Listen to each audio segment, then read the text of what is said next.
Railway NTPC 2025 आज है 23 जून। इस वीडियो में देखेंगे आज के फर्स्ट शिफ्ट में आपके क्या क्वेश्चन बने थे। देखो, जिसका कल एग्जाम होने वाला है उसके लिए इंपॉर्टेंट वीडियो रहेगी। अगर आपको इसके पीडीएफ चाहिए होते हैं, नहीं 5 जून से, ठीक है, आज की नहीं 5 जून से आपकी जो है 23 तारीख तक की आपको सभी पीडीएफ दे दूंगा मैं। आप उसको डाउनलोड कर सकते हो, लिंक डाल दूंगा डिस्क्रिप्शन में, आप उसको डाउनलोड कर लेना, ठीक है। नहीं तो अगर कोई भी दिक्कत होगी तो मैंने अपना व्हाट्सअप नंबर दे रखा है आपको, वहाँ से आप मैसेज कर देना, पीडीएफ लिख देना, आपको वहाँ सेंड कर दूंगा। अगर जो पहली बार जुड़े हैं तो इसको लिख लो आप 8475927328, ठीक है। इससे मैसेज कर देना, आपको मैं आज तक की जो है सभी आपको पीडीएफ प्रोवाइड करा दूंगा। तो पहला क्वेश्चन बना था आज के इसमें, स्टार्टअप इंडिया किस मंत्रालय ने लॉन्च किया है? Which ministry launch startup India? तो ये क्या रखा है, ministry of commerce and industry, और ये होता है 16 जनवरी 2016 को। नेक्स्ट क्वेश्चन है फिर, भारत के दिल्ली में स्थित यूनेस्को विश्व धरोहर स्थल कुतुब मीनार अपनी किस वास्तुकला शैली में बनवाया गया था? तो मामलुक शैली में बनाया गया था। अगला क्वेश्चन है फिर, उपन्यास ड्रीम काउंट किसके द्वारा लिखा गया था? तो चिमामांडा नोगुची अदिची के द्वारा।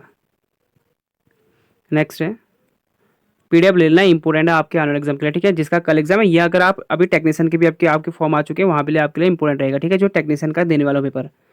भारतीय संविधान का कौन सा अनुच्छेद धर्म के प्रचार प्रसार के लिए अधिकार से संबंधित है? तो ये आर्टिकल 25 है, ठीक है।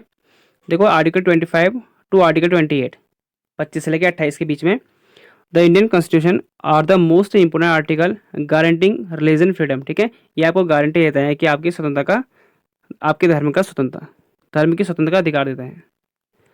नेक्स्ट है, झारखंड विधानसभा, ये आपके दोबारा एग्जाम बन चुका है, ठीक है। इससे पहले बना था कि झारखंड मुक्ति मोर्चा में इस बार कितनी सीटें उन्हें मिली थी? तो ये मिली थी 34, ये याद रखना आप, ठीक है। तो झारखंड विधानसभा चुनाव अगर आपको यकीन नहीं है तो आप पीडीएफ लेके आराम से उसे पढ़ के लेना, ठीक है। पहले वीडियो पूरी देख लेना, नहीं तो अधिकतर लोग तो ये कर रहे हैं। और अगर आप पहली बार जुड़े तो चैनल को सब्सक्राइब करके जरूर जाएं, ठीक है, तब आप पीडीएफ आपको मिलेगी। नहीं तो अधिकतर लोग जो है वीडियो देखते नहीं, सीधे पीडीएफ के लिए चले जाते हैं। तो पीडीएफ आपको दे रहा हूँ, फ्री ऑफ कॉस्ट है, आराम से देख लेना पीडीएफ को, टेंशन मत लो। पीडीएफ अभी आपको मैं 21 तारीख तक दूंगा, इस वीडियो को आप देख लो, उसके बाद आपको 23 तारीख तक पूरी मिल जाएगी। और वीडियो को अधिक से अधिक अपने दोस्तों के साथ शेयर जरूर करें। और कौन सी पार्टी ने सरकार बनाई और कितनी सीट मिली हैं? ठीक है, देखो ये बना रखी झारखंड मुक्ति मोर्चा ने, और गठबंधन किसका मैं आपको बताता हूँ। देखो, भारतीय राष्ट्रीय कांग्रेस और झारखंड मुक्ति मोर्चा और राष्ट्रीय जनता दल के गठबंधन ने राज्य सरकार बनाई, जिसमें हेमंत सोरेन मुख्यमंत्री बने हुए। और जेएमएम यानी वही हुआ झारखंड मुक्ति मोर्चा ने के नेतृत्व में वाली गठबंधन 81 में से जो है 56 सीटों पर जीत दर्ज की है, ठीक है, गठबंधन ने पूरे। अगर पहले, इससे पहले एग्जाम पूछा गया था आपके शिफ्ट में पूछा गया था सिर्फ जेएमएम ने, जे डबल एम ने पूछा था कि इसमें कितनी सीट लाई थी, 34, ठीक है। इससे पहले एग्जाम बन चुका आपका। जबकि कांग्रेस और आरजेडी ने क्रमशः 16 और 4 सीटें जीत हासिल कर रखी हैं। तो ये आपके एक्स्ट्रा हैं। हाँ, बीजेपी के देख लो, इस बार एग्जाम आगे बन सकता है। तो 21 सीट इसमें बीजेपी ने जीत रखे हैं, और 3 इसके सहयोगी थे, आजूसी पार्टी, लोक जनशक्ति पार्टी और जेडी। तो ये भी एक एक सीट यहाँ पर जीते हैं। और 2019 में जो है चुनाव में जेएमएम ने और कांग्रेस ने 47 जीते थे, इस बार जो अधिक जीत रखे 56। और चुनाव से क्वेश्चन आपके बन रहे हैं, चुनाव हो रखे आपके, ठीक है, 23, 24, 25 में, वो इंपॉर्टेंट है। जैसे महाराष्ट्र में जो क्वेश्चन बना हुआ था इससे पहले, मतलब हरियाणा से क्वेश्चन बन चुके हैं। चुआर विद्रोह में कौन सी जनजाति ने भाग लिया था? West tribe participated in the Chuar rebellion, तो ये भूमिज जनजाति ने भाग लिया था इसमें।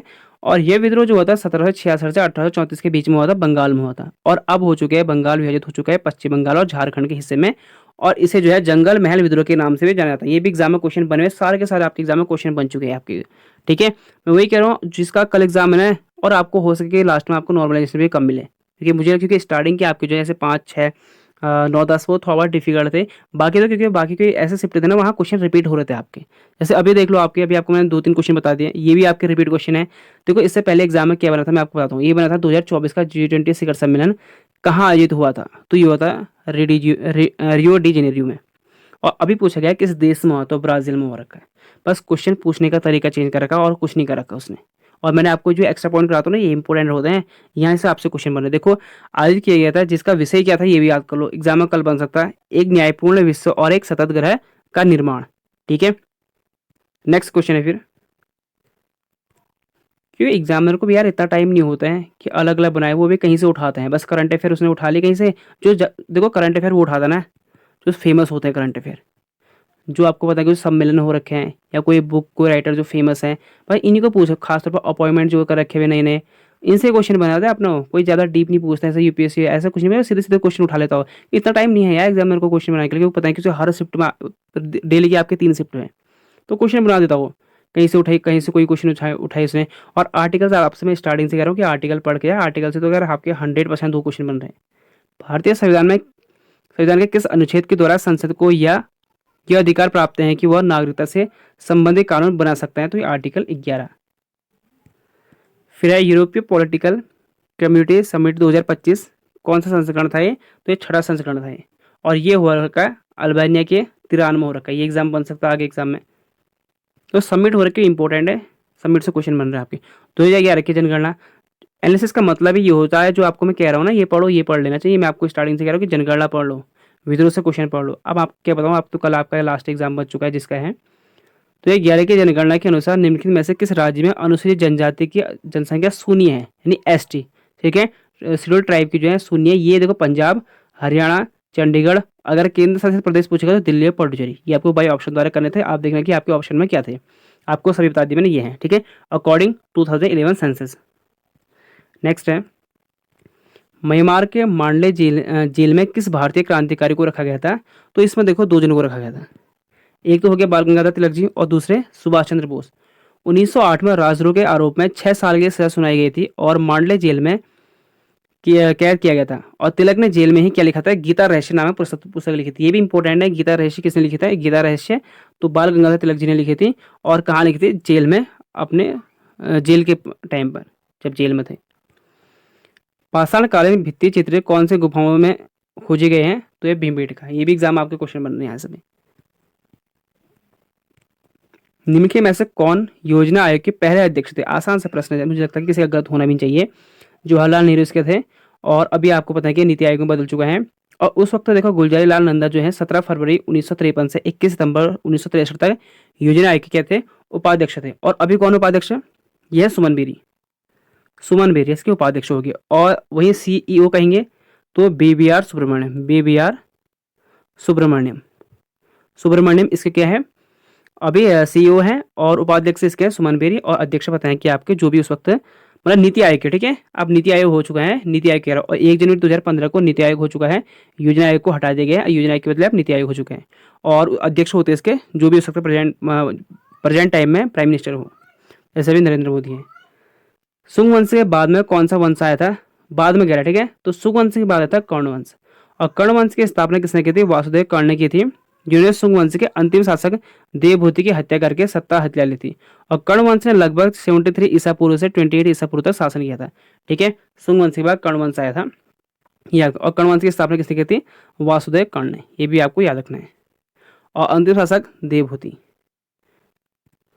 नेक्स्ट है, पूछा गया था ये किस में से कौन सा आपको रोपण फसल है, ठीक है, बताना था आपको। तो ये आपको बाई ऑप्शन द्वारा करने थे जो आपके एग्जाम में था। देखो चाय भी होता है, कॉफ़ी, रबड़, नारियल और काजू, ये आपको मैं कुछ एग्जाम्पल दे चुका हूँ। तो देखना कि आपके ऑप्शन में क्या थे। आसान सा प्रश्न होगा मुझे लगता है कि अगर पेड़ अगर आपको पता होगा तो। 5000 वर्ष पहले थार के मरुस्थल में कौन सी सभ्यता थी? तो ये सिंधु घाटी सभ्यता थी। और देखो सिंधु घाटी सभ्यता यानी आपकी जो सिविलाइजेशन है ना, इंडस, तो यहाँ से आपके हमेशा क्वेश्चन बन रहे हैं, इसको आपको पढ़ के जाना है। देखो स्टार्टिंग के नहीं बने थे, लेकिन आपके 12 या 13 तारीख से आपके हर एक शिफ्ट में क्वेश्चन बने, हर एक तो नहीं कहूँगा मैं, जैसे अगर आपके एक दिन के 3 शिफ्ट हैं तो कम से कम 1 या 2 में तो आपको देखने को मिल रहे हैं। अब आपकी किस्मत रही, अगर आपने अच्छे से पढ़ रखा है तो क्या पता आपके एग्जाम में फंस जाए, तो ठीक है, इसको देख लेना। जिसे हड़प्पा सभ्यता भी कहा जाता है का विस्तार था। यह सभ्यता देखो 2500, इससे पहले एग्जाम में क्वेश्चन बन चुका है कि ये सभ्यता कब से कब तक थी? तो 2500 ईस्वी से 1700 ईस्वी के पूर्व थी। सिंधु घाटी सभ्यता जिसे हड़प्पा सभ्यता के रूप में भी जाना जाता है। और 5000 साल पहले थार के मरुस्थल में मौजूद थी। यह दुनिया की सबसे पुरानी सभ्यताओं में से एक है। भारत, पाकिस्तान, अफगानिस्तान ने कुछ हिस्सों में फैली हुई थी। सिंधु घाटी सभ्यता अपने संगठित शहरी, ये भी याद रखना किससे? शहरी नियोजन से उन्नत, ये भी एग्जाम बन चुका है आपका। उन्नत जल निकासी, ये सारे एग्जाम बन चुका है आपके। मोहरों से बन चुका है, मिट्टी से बन चुके हैं, बर्तन, ये सब के सब क्वेश्चन बन चुके हैं यार। आपको अगर आपको यकीन नहीं ना, पीडीएफ लेना, आप देखना हर एक शिफ्ट मैंने आपको सभी करा रखे हैं। थार के मरुस्थल में देखो सिंधु घाटी सभ्यता के कई महत्वपूर्ण स्थल पाए गए हैं, जैसे कि कालीबंगा राजस्थान में, राखीगढ़ कालीबंगा राजस्थान में है। और सिंधु घाटी सभ्यता के महत्वपूर्ण शहरों के केंद्र के रूप में जाना जाता है। राखीगढ़ी जो है हरियाणा में है। कभी कभी एग्जाम में ये भी जाता है कि राखीगढ़ी कहाँ है और कालीबंगा कहाँ है। कालीबंगा तो राजस्थान में है स्थित है, और सिंधु घाटी सभ्यता का सबसे बड़ा स्थल माना जाता है। अगला फिर है क्योंकि अभी वंदना कटारिया हाल ही में जो अपने हॉकी से रिटायरमेंट ले रखा है, तो क्वेश्चन बन रखा है कि वंदना कटारिया जिन्होंने हाल ही में रिटायरमेंट ले रखा है, कि घोषणा कर रखी है, किस खेल खेल से संबंधित है, तो ये हॉकी से संबंधित है। ठीक है, 15 साल से अधिक के कैरियर में इन्होंने 320 अंतर्राष्ट्रीय मैच खेले हैं, जिसमें से 150 गोल इन्होंने कर रखे हैं। भारत के सबसे अधिक मैच खेलने वाली महिला हॉकी हैं। अभी इनका जो हरिद्वार में रहने वाली हैं, इनके नाम पर एक वहाँ का स्टेडियम रखा गया था। अभी इसको बदल दिया गया है, तो उसमें भी काफ़ी हंगामा हुआ था। अभी मुझे लगता है कि अगर किसी प्लेयर के सम्मान में कोई स्टेडियम का नाम रखा है ना, तो उसको भी नहीं हटाना चाहिए, ये गलत बात होती है। स्टेट गवर्नमेंट को देखना चाहिए। राष्ट्रीय दिवस पर मॉरिशस कौन सी नेवी का जहाज गया था, तो ये इम्फाल गया था। ठीक है, आईएनएस इम्फाल। और इसके जो वहाँ गया था ना, तो उसके जो देखो, इसका कैप्टन कमल कुमार चौधरी ने मॉरिशस के 57वें राष्ट्रीय दिवस समारोह पर भारत का प्रतिनिधित्व किया था। किसने किया था, एग्जाम बन सकता है। कैप्टन कमल कुमार चौधरी ने। भारतीय नौसेना का जहाज इम्फाल, ठीक है, 10 मार्च 2025 को मॉरिशस की राजधानी पोर्ट लुइस में बंदरगाह में पहली बार पहुंच। यह पोत 12 मार्च 2025 को 57वें मॉरिशस राष्ट्रीय दिवस समारोह में भाग लिया था इसने। आईएनएस इम्फाल, यह यात्रा मॉरिशस के राष्ट्रीय दिवस समारोह में भाग लेने वाले भारतीय युद्धपोतों अभिमान के पारंपरिक अनुरूप थी। ठीक है, एग्जाम में क्वेश्चन बना हुआ, क्योंकि काफ़ी चर्चा में था उस वक्त।